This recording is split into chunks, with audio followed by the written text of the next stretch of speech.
Noël d'hier et d'aujourd'hui. Depuis toujours dans ma famille, nous avons eu pour habitude de chanter Noël. Si d'après l'Évangile, les premiers chants furent créés et interprétés par les anges, pour autant, je ne me suis jamais senti pousser des ailes, même si je reconnais bien volontiers qu'un beau chant de Noël à 2 ou 3 voix peut m'émouvoir. Est-ce à penser que cette magie de Noël reste toujours présente en nous, quel que soit notre âge, et qu'il suffirait de quelques notes pour nous rappeler nos meilleurs souvenirs de l'enfance? Je n'en sais trop rien, pas plus d'ailleurs que si nous parlions du sexe des anges ou du mystère de la nativité. En revanche, ce que je sais, c'est que depuis de nombreuses années, j'avais comme voisine une vieille dame âgée de plus de 90 ans, qui était veuve depuis plus de 10 ans et qui, malheureusement, était touchée par la maladie d'Alzheimer.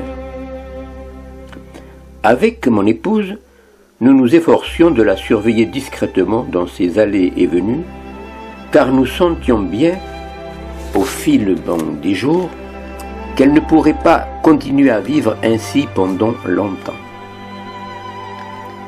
Aussi, nous tenions à ne jamais la laisser seule à l'occasion des fêtes et en particulier de celle de Noël.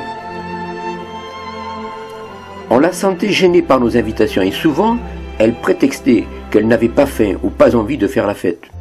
Néanmoins, lorsqu'elle venait à notre table, mon épouse me faisait remarquer qu'elle avait gardé un sacré coup de fourchette et qu'elle ne faisait qu'une bouchée des coups farcis, des pâtés de foie d'oie et autres tourtes au saumon que nous avions préparées. Alors, me direz-vous, quel rapport faites-vous avec les chants traditionnels de Noël? Eh bien, figurez-vous que notre vieille dame avait gardé en mémoire profonde toutes les chansons de Noël de son enfance et que par ailleurs, elle en connaissait les origines suivant les pays. Elle savait nous raconter que les premiers chants religieux étaient apparus au 5e siècle et que la douce nuit sainte nuit du grand Jean-Sébastien Bach fit un tabac traduit dans plus de 100 langues.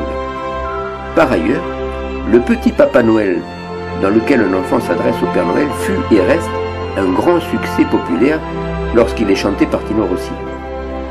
Elle nous disait aussi que dans sa famille, les enfants ne recevaient leurs cadeaux de Noël qu'au retour de la messe de minuit et seulement après soit avoir récité un poème, soit chanté une chanson.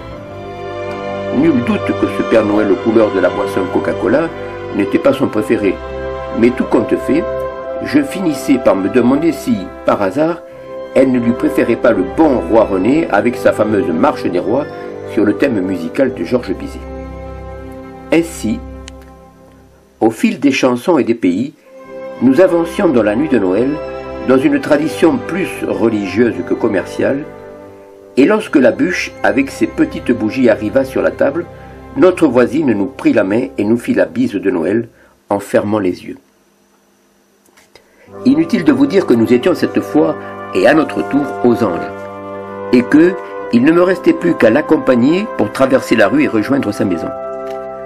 Noël avait ainsi un air de fête et de passage des ténèbres à la lumière, et au fond de moi, je ne pouvais m'empêcher de penser à mes parents et à ma mère en particulier, qui aimait tant entendre son deuxième garçon, mon frère Guy, chanter le minuit chrétien dans la chapelle du patronage Don Bosco, pleine à craquer. Ces douces nuits d'hier nous ont toujours réchauffé le cœur et l'esprit, et quoi qu'il en soit, je resterai toujours un enfant de la marine oranaise et du patronage Don Bosco de la rue de l'Arsenal. Malgré les 60 années d'exil que nous venons de traverser avec un mélange de bonheur et de douleur pour ce pays qui nous a vu naître et qui restera à jamais ancré en nous comme les chansons de Noël dans la mémoire de cette vieille dame, notre voisine, qui s'appelait Maggie.